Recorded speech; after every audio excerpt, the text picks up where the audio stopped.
어제 준비했던 종목은 사실 현대로템입니다. 근데 아침에 지금 현대로템이 막 1분기 실적 발표가 급등 나오고, 그다음에 또 어제 뭐 러시아 관련해가지고, 그다음에 이제 실적 지금 시작이 이건 것 같아요. 미국 같은 경우도 지속적으로 지난달부터 오늘 이제 호주 중앙은행에서 기습적으로 기준금리를 인상했기 때문에 원래 뭐 주말까지 FOMC 연준의 금리 전망 확률을 보게 되면 거의 80% 이상이 내일 기준금리가 0.25 인상할 것으로 지금 예측하고 있지 않습니까? 그래서 5.25가 되고, 그래서 이제 금리 인상, 물론 또 내일 또 파월 연준 의장이 지난 3월 달처럼 어떤 정확한 시장의 메시지를 전달 안 하고 뭔가 좀 유보적인 입장을 이제 얘기할 수도 있습니다. 그러면은 시장이 조금 더 뭐 관망하는 그런 스탠스를 일단 보여줄 수는 있겠습니다만은 기준금리를 인상 호주에서 일단 했기 때문에 연준에서 이제 금리를 일단 0.25 인상하는 거 기정사실화 된 거고요.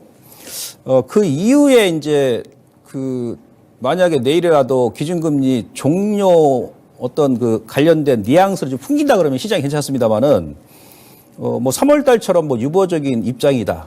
예? 예. 그러면은 좀 시장이 다시 한번 또 실망 매물이 나올 수 있고요. 그러니까 금리 종료 기대감, 그리고 최근에 S&P 500 같은 경우도 실적이 1분기 실적이 뚜껑 열어보니까 거의 한 70% 이상이 좋게 나왔거든요. 기업별.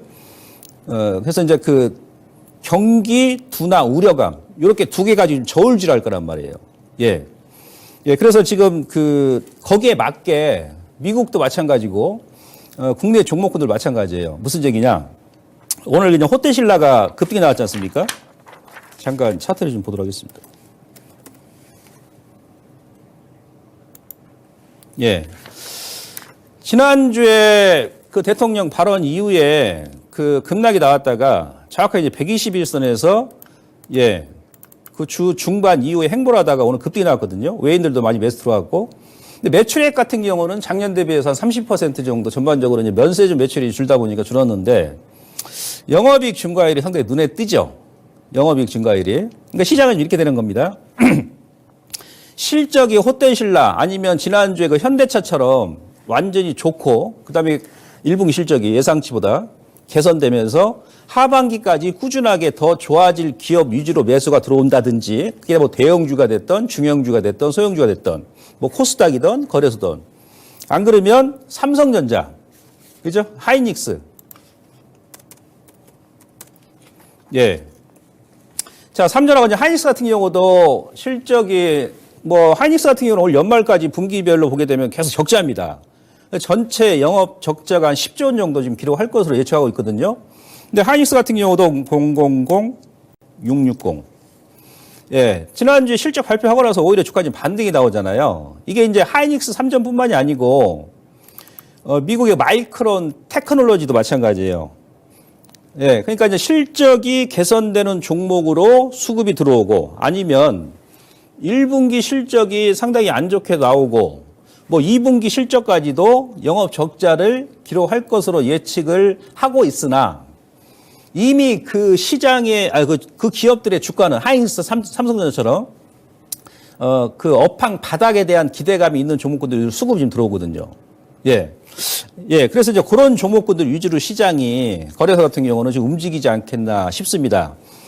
이게 이제 왜 중요하냐면 지금 삼성전자는 제가 앞서도 이제 거래소에 전체적으로 영향이 미치니까 이제 차트를 이제 보여드린 거고요. 지금 미국의 반도체, 그러니까 주말에 미국 시장의 상승을 이끈 것은 사실 반도체죠. 뭐 AMD 마찬가지고, 마이크론 테크놀로지는 어제 이제 3% 좀 조정이 나왔습니다만 지난주, 그러니까, 언제죠? 예, 금요일까지. 예. 자, 마이크론 테크놀로지 같은 경우도 지금 65달러가 상당히 지금 저항이에요. 저항.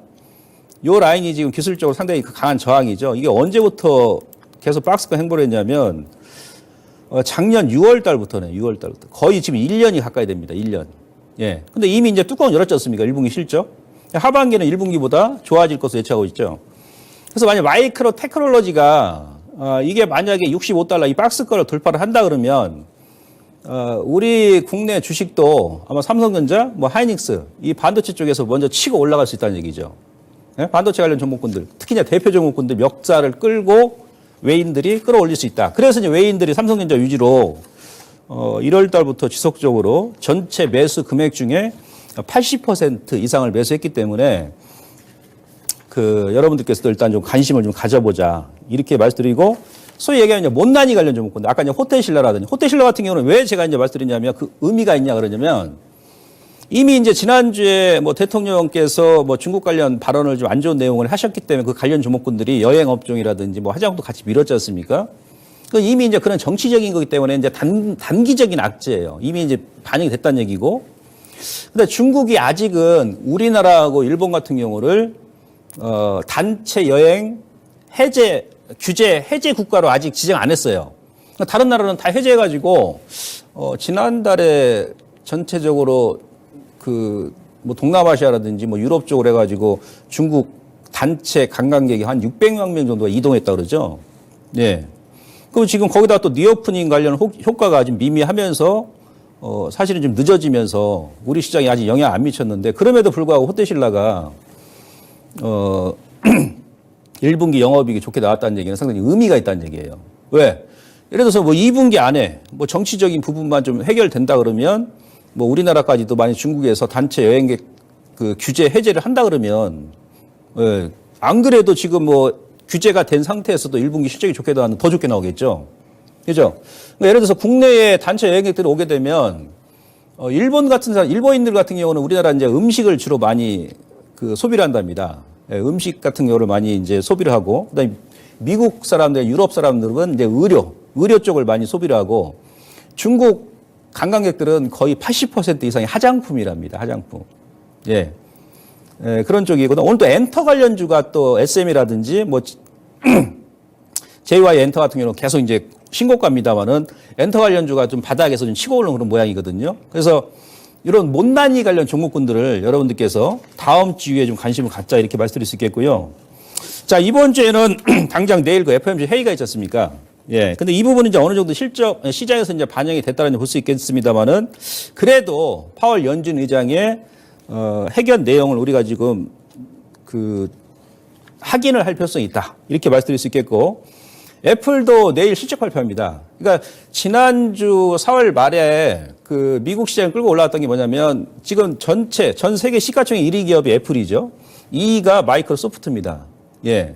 근데 이 두 종목이 움직여버리면 전체 미국 시장 다 올라가 버려요. 원래는 우리 시장 같은 경우는 미국의 나스닥이라든지 뭐 다우지수는 사실 의미가 없어요. 러시아의 2000 지수와 거의 동일하게 움직이거든요. 그러니까 미국 같은 경우도 사실은 러시아의 2000 지수가 움직여야 실질적으로 전체 종목과 경기가 뭐 호전되면서 움직인다라고 우리가 표현할 수 있는데, 어쨌든 간에 애플하고 마이크로소프트 같은 경우는 지난주 실적 발표가 나서 그 무거운 주식이요. 우리나라 전체 시가총액보다 높습니다. 마이크로소프트가 2000 몇백 주 되니까 거의 한 15% 올랐어요. 예. 애플도 저점 대비해서 거의 10% 가까이 올랐을 겁니다. 예. 얘네들이 이제 실적 발표하기 전에 올렸기 때문에, 특히 애플 같은 경우는 내일 실적 발표하고 나서 이제 단기 또 차익 매물이 나온다 그러면 또 한 템포 누르겠죠. 예. 이런 부분을 우리가 이제 예상할 수 있기 때문에 좀 확인할 필요가 있고, 이번 주 금요일 같은 경우는 또 우리가 월요일 날도 휴장이었었고, 어제도 또 어린이날 또 휴장입니다. 5월 29일 날도 뭐 휴장인데 대체 공휴일 해가지고 거래에서 좀 짧습니다. 그런데 주말에 또 이제 미국의 고용 보고서 나오죠. 이것도 우리 시장에 영향을 미칠 수 있기 때문에 이런 이벤트가 지금 대기하고 있어서 좀 더 타이밍 조절을 하자 이렇게 말씀드릴 수 있겠고요. 부정적인 부분은 지금 그림 보시면은 이게 이제 거래 회전율이에요. 자, 거래 회전율 같은 경우가 그러니까 전전주죠. 2주 전까지 급등이 나왔다가, 예? 여기서 이제 2차 전지 관련 종목군들이 막 급등 나왔을 때, 급등이 나왔다가 지난주 후반까지 2주 동안 점진적으로 감소를 합니다. 요때는 2021년도 1월 11일 날 삼성전자가 오버슈팅이 나오면서 거래 회전율이 돌파했었던 것이고, 돌파하고 나서 바로 이제 줄어드니까 계속 밀었죠. 2020년도 코로나 때도 한 65, 한 70 정도 가게 되면 가열권이거든요.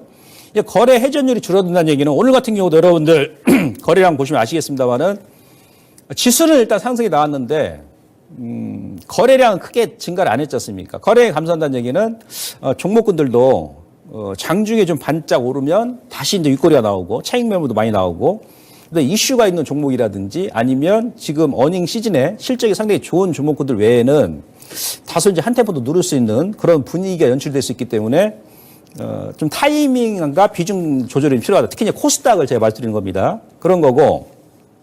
그 다음에 그 등락 비율, ADR 지표 같은 경우는 그 지난주 목요일 날도 제가 뭐 다른 프로에서 특히 이제 코스닥 같은 경우가 74까지 밀었기 때문에 저점 영역이다. 그런 말씀 드렸습니다만 그런 이제 반등이 나온 거 아니겠습니까?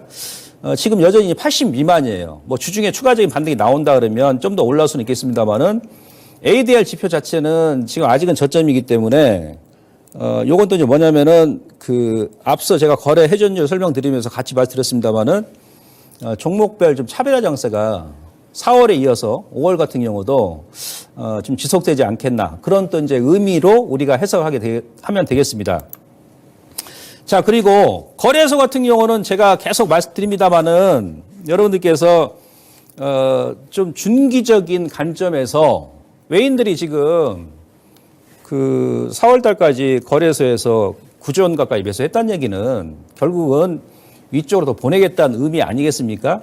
예. 그러니까 이후에 지수 뭐 한 4, 50포인트 눌림을 준다 하더라도 좀 중기적인 관점에서는 여러분들께서 이제 매수 기회를 포착하시면 되는데 코스닥은 제가 약간 좀 부담스럽게 보고 있습니다.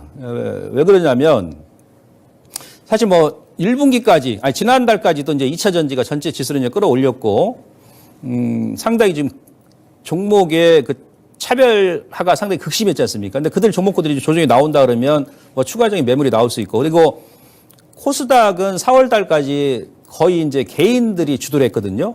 예, 금액적으로 아까 제가 말씀드렸습니다. 6조 5천억 이상을 매수했어요. 그 중에 절반 이상이 이제 2차 전지거든요. 그 2차 전지가 좀 가열을 만들었다는 얘기예요. 그러니까 4월 그 중순까지 데이터가 4월 중순까지 나오는 거니까 4월 중순까지 OECD 주요국 중에 주가 상승률을 보시면 우리나라 코스닥이 가장 상승이 높았습니다. 33% 넘게 지금 올랐거든요. 33% 넘게. 그러니까 미국의 나스닥보다도 거의 2배 이상 올랐다는 얘기예요. 코스피 같은 경우는 거의 15%, 15.5%가 아마 올랐을 겁니다. 예. 그러니까 지금 상대적으로 나스닥하고 그리고 코스피 대비해서 뭐 2배 넘게 좀 올랐기 때문에 좀 부담이 간다는 얘기, 지금부터는. 왜 그러냐면 작년 같은 경우는 미국 같은 경우는 이제 작년에 조정이 나왔을 때요. 나스닥이 33% 조정이 나왔어요. 그러니까 재작년 2021년도 그러니까 연말 기준에서 1년 동안 그때 코스닥은 나스닥보다도 정확히 1% 포인트 더 높은 34% 조정이 나왔습니다. 근데 지금 실질적으로 작년 하락한 거 대비해서 거의 다 올라왔단 말이에요. 코스닥은. 그게 이제 뭐다? 2차 전지 종목 위주로 일단 지수를 끌어올렸다는 얘기예요. 예, 물론 뭐 다른 제약이라든지 앞서 말씀드렸던 뭐 니오프닝, 뭐 화장품 관련 종목들은 연초에 조금 올랐다 다시 원위치해서 이들 종목들은 이후에 지수가 조정이 나온다 하더라도 주가가 더 빨릴 때는 없어요. 예, 오른 게 없으니까. 근데 전체적으로 일단 이런 식으로 지수가 좀 올랐기 때문에 지금은 코스닥 자체도 이 정도 지금 올랐으면, 그러니까 작년 하락한 거에 상승이 지금 나왔기 때문에 좀 부담스럽다는 얘기, 피로감이 생길 수 있다는 얘기죠. 그래서 그동안 이제 급등 나왔던 종목군들은 이격 조정이 필요하다 이렇게 말씀드릴 수 있겠고요. 자, 마지막은 다음 주 목요일에 우리 옵션 만기지 않습니까? 근데 거기서 또 그날이 또 MS 지수 분기 리뷰 결과가 발표가 되거든요. 그러니까 MS 지수에 새로 이제 편입될 종목군들이 있을 것이고, 예? 또 편출되는 종목군들이 있을 거 아니겠습니까? 예. 그래서 이제 그러니까 5월 11일 날 MS 지수 분기 리뷰 결과 발표하고 나서 거기서 이제 좀 변동성이 있을 수 있어요, 종목별로. 예. 그리고 31일 날 이제 리밸런싱이 이루어집니다만은, 그래서 전 개인적으로 다음 주 목요일 날 MSCI 분기 리뷰 발표 확정이 되고 나면 그 이후에 이제 코스닥도 뭔가 종목별 업종별 변화가 생길 수 있다.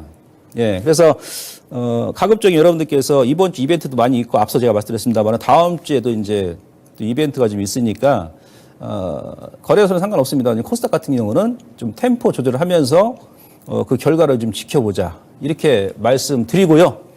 자, 오늘 방송 여기서 마무리하고 저는 다음 시간에 목요일 날 미스터 마켓에서 다시 뵙도록 하겠습니다. 고맙습니다.